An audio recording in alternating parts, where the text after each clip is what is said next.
सानिध्य में आदेश उपदेश के अनुसार संगत में हिस्सा ले रहे हो। साथ संगत महात्माओं ने भी ये अपने मुखारबिन से फरमाया कि फरिश्ते खुदाई आए हुए हैं। आप सभी कोई सामान्य नहीं हो, फरिश्ते खुदाई आए हुए हैं और तोहफा दुआओं का लाए हुए। आप क्या लाए हो? तो कह रहे आपके हिस्से में वो शक्ति आई है, वो सामर्थ्य आई है कि आप किसी के लिए भी दुआ मांग सकते हो और जब दुआ मांगते हो तो दुआ पूरी होती है। कहते हैं कि संत बोले सहज सुभाए और संत का कहा वृथा न जाए। जो भी आप कहते हो वृथा नहीं जाता है। ये खुशी के मौके, जन्मदिन के मौके तो एक बहाना होते हैं, महात्मा को ढूंढ लेते हैं अवसर कि किस तरीके से संगत में पहुंचे और बच्चों को वहां आशीर्वाद दिलाएं, क्योंकि आप सद्गुरु के स्वरूप हो और जो आप कह देते हो वो सत्य वचन होके रहता है। दैनिक को कोशिश करो। सद्गुरु माता जी आपकी भाषा को, आपकी वाणी को हर पल सुन रहे हैं। वो चाहे आप समाधान में जाके कह दो या यहीं पर आप कह देते हो तो तुरंत पहुंच जाते हैं। जो जो यहाँ कह रहे हैं वहां जाके कह रहे हैं, सब सुना जा रहा है, हर पल सुना जा रहा है।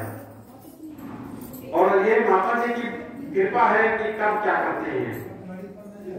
हमें आपको विश्वास रखना है इस सद्गुरु के ऊपर जो निराकार के साकार रूप है, समय के सद्गुरु माता सुभिक्षा जी महाराज।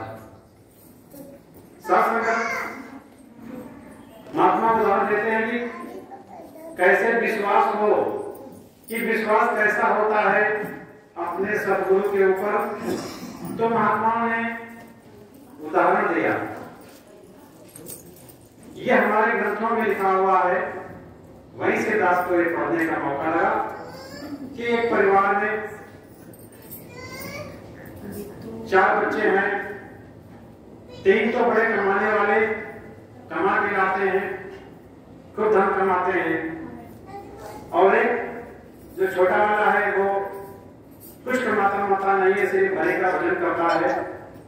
उसको कहते हैं ये तो बड़ा नकारा है, कुछ नहीं करता है, सिर्फ खाने में रहता है, कोई कमाई नहीं करता है। जब देखो तब भजन किया करता है। तो सत्संगत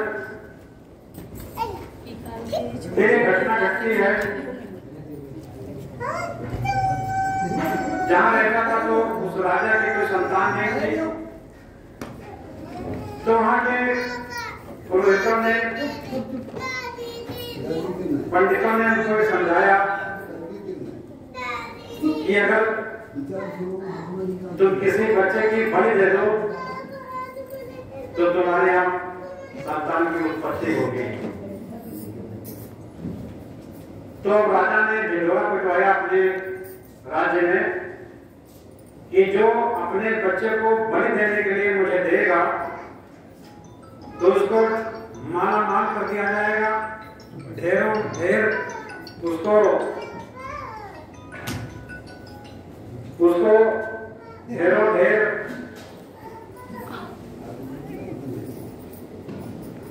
धन दौलत दे दी जाएगी। तो कृपा करो कोई ऐसा हो तो वो अपने बच्चे को दे। तो गांव वाले ने अपने जब ये बात उनकी तक पहुंचाई, ये कहाँ है, वो कौन है, जाओ मिले। तो फिर उतने में उस परिवार ने कहा कि हमारा ये जो सबसे छोटा वाला बच्चा है,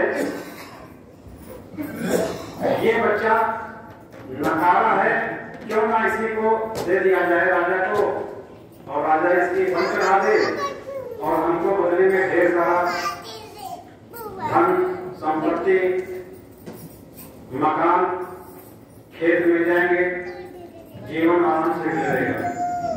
तो उन्हें कहा हम शरीर तैयार हैं। अब राजा ने उस बच्चे को ले लिया, बदले में उनको ढेर सारा धन दौलत दे दी। बात खत्म हुई। अब समय आया उस बच्चे की बलि देने का। तो राजा ने कहा कि अब तुम्हारी आखिरी इच्छा क्या है, क्योंकि अब इसके बाद आपको गर्दन काट के बलि दे दी जाएगी। तो जो अभी चाहते हो अपनी इच्छा पूरी करने के लिए बताओ। तो उसने कहा मेरी तो कोई इच्छा है नहीं, फिर भी मरने वाले की आखिरी इच्छा पूरी की जाती है। तो उसे कहा नहीं आप मांग लो। तो उसने कहा कि हमको एक बोरी बालू या मिट्टी दे दी जाए। तो उसने कहा मिट्टी ये तो बहुत आसान है, एक बोरी मिट्टी उनको उपलब्ध करा दी गई। उसने 4 ढेरियां बनाई मिट्टी की, एक को राउंड मारा, परिक्रमा की, लात मार दिया। दूसरी ढेरी के परिक्रमा की, उसको भी लात मार दिया। तीसरी ढेरी की परिक्रमा की, उसको भी उसने लात मार दिया। चौथी ढेरी पर जब नंबर आया, उसने उस परिक्रमा की चौथी ढेरी की और तुरंत हाथ जोड़े और बैठ गया। लात नहीं मारी उसको। कहा कि हमारा काम हो गया है, अब आप राजा साहब अपनी इच्छा पूरी करें, आगे कार्यक्रम बढ़ाएं। अब ये सब देखा जा रहा है। राजा ने भी देखा, पुरोहितों ने भी देखा कि ये माजरा क्या है। कहा कि ठीक है आपकी इच्छा पूरी हुई, लेकिन हमें ये बताओ कि ये क्या है। क्योंकि उनके मन में शंका पैदा हो गई कि ये क्या हुआ, मैं ऐसा तो इसने कुछ कर दिया हो जो हमारा सर्वनाश हो जाए। क्योंकि शंका तो पैदा हो ही जाती है, अज्ञानता में शंका पैदा होना बहुत जरूरी है। तो कहा ठीक है, लेकिन हमको ये बता दो हुआ क्या है।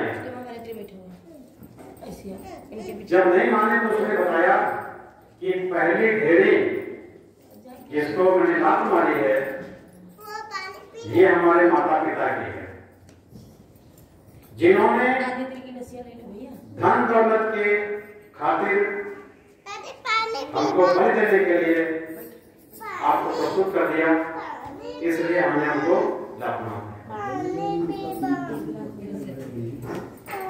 फिर बाकी दूसरी, तो बात दूसरी ये है कि हमारे जो सगे संबंधी जिनको हम बाबा दादा चाचा चाची नाना नानी आदि नामों से अपना रिश्तेदार मानते हैं, उन्होंने भी मेरा साथ ले लिया और उसके बाद उन्होंने हमें इस रास्ते पर दे दिया।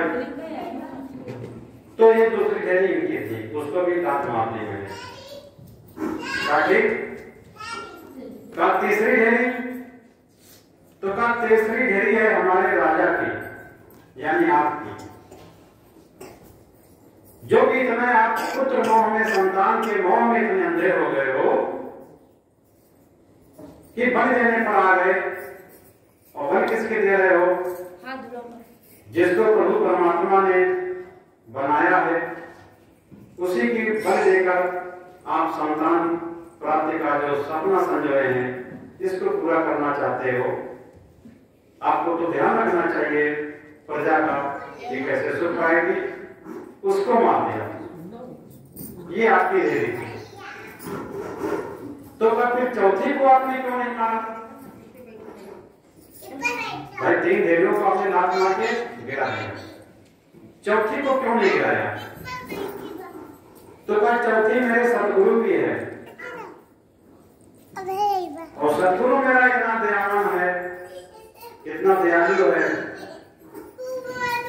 कि वो हरदम साथ देखता है, चाहे जो परिस्थिति आ जाए ये हमारा साथ नहीं छोड़ता है, ये हरदम हमारे अंग संग में रहता है।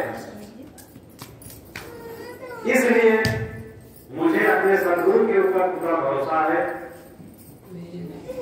इसलिए मैंने इनके सामने सर झुकाया है।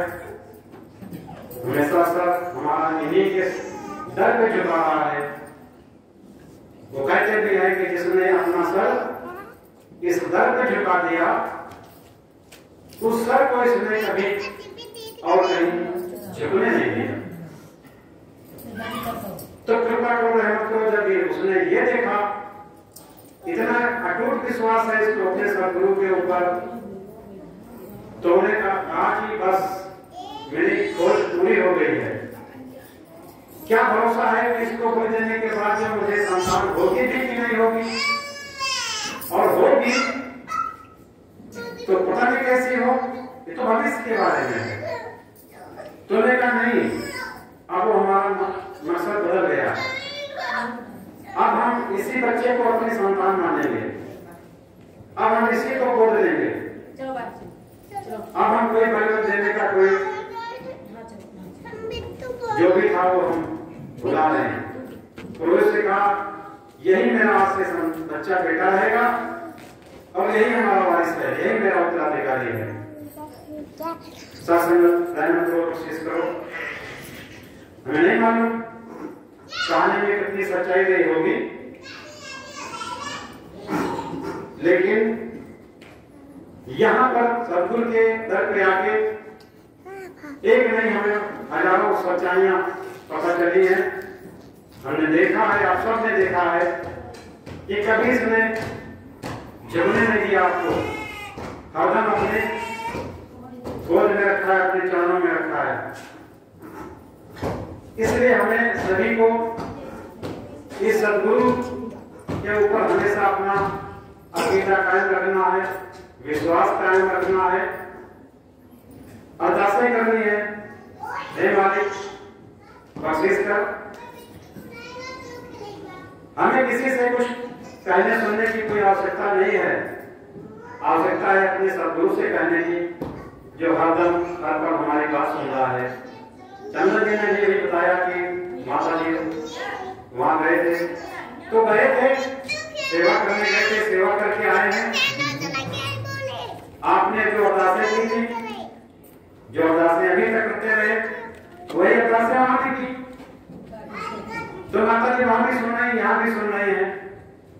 रहमत करो, कोशिश करो कि हम सब मिलकर अब समागम की ओर प्रस्थान करें, क्योंकि हमारा त्योहार है। ये त्योहार का मतलब दुनिया में कुछ निकालते हैं, हम अब निकालते हैं तू हार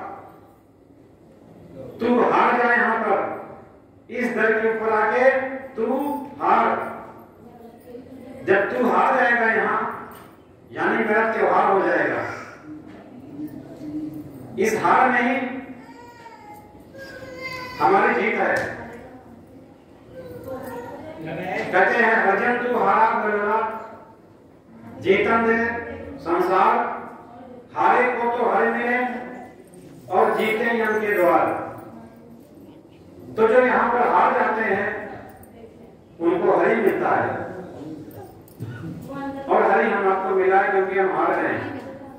शास्त्र में जो हार जाते हैं उन्हीं के गले में हार पहनाया जाता है।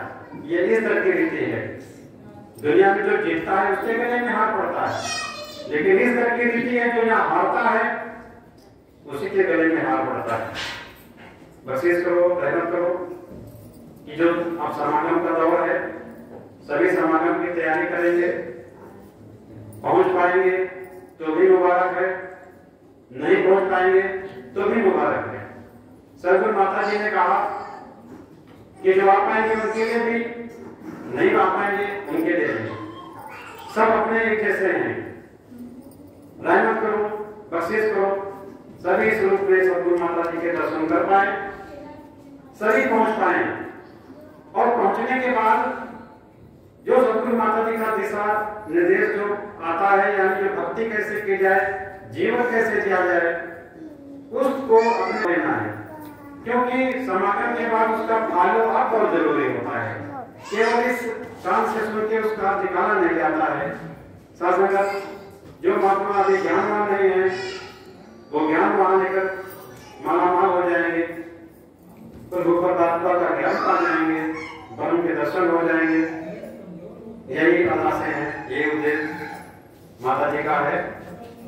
और हम लोग कोशिश करो इन शब्दों के साथ में दास अरदास करता है कि हे समय के सदगुरु माता सुरेचा जी महाराज, बच्चे का जन्मदिन है, इसको ढेर सारी खुशियां देना, अपने संगत में लगा के रखना, पढ़ाई लिखाई करके सारे सुख पाए। और जो आप कहते हो ना कि सुख सारे दुनिया दे बातें मेरी झोली बिच, फिर भी मिला रखा संता की झोली बिच। और सत्संगत महात्माओं ने जो ये कहा कि वो भवन मिल जाए, माता जी कृपा करो, भवन आपने यहाँ पर रखा ही हुआ है, ये देने के लिए है, ये संगत करने के लिए है। संगत होगी, रहमत करो तो सभी मिलकर सिमरन करें, सभी मिलकर अरदासें करें कि हे सदगुरु माता जी, अब हमको उसी भवन में आप बिठाओ, बच्चों को उसी में बुलाओ। क्योंकि बहुत से महात्मा अभी घर में बैठे हैं, कोई अभाव में पैसे के, कोई समय के अभाव में, कोई दूरी के अभाव में वहां नहीं पहुंच पा रहा है। ये सब परिवार उसमें आके संगत करना शुरू कर दे, सभी छोटे बच्चों के से लेकर बड़े तक, बुजुर्ग सभी वहां पाए। इस हेतु आपके चरणों में सभी ये संगत सिमरन कर रही है, इसको सतगुरु माता जी स्वीकार करिए। तू ही निरंकार, मैं तेरी शरणा, मैनू बख्श लो। तू ही निरंकार, मैं तेरी शरणा, मैनू बख्श लो। तू ही निरंकार, मैं तेरी शरणा, मैनू बख्श लो। सतगुरु माता सुदीक्षा सविंद्र हरदेव जी महाराज की जय। निरंकारी राजमाता गुरु वचन अवतार की जय। तो ये समय के सतगुरु माता सुदीक्षा जी महाराज कृपा करो, रहमत करो। जो इनकी इच्छा है उनको आप दास को कह रहे हैं, आप पूरी कर चुके हो, सिर्फ कानों तक हमारे आवाज आना बाकी रह गई है, वो आप पूरी कर दीजिए। इन्हीं शब्दों से दास आपसे क्षमा चाहता है और अरदास करता है कि आप उधर जहाँ आप जा रहे हो अगला वहीं पर माता जी कृपा करो कि वहीं पर सब पहुंच सके। कैसे कहना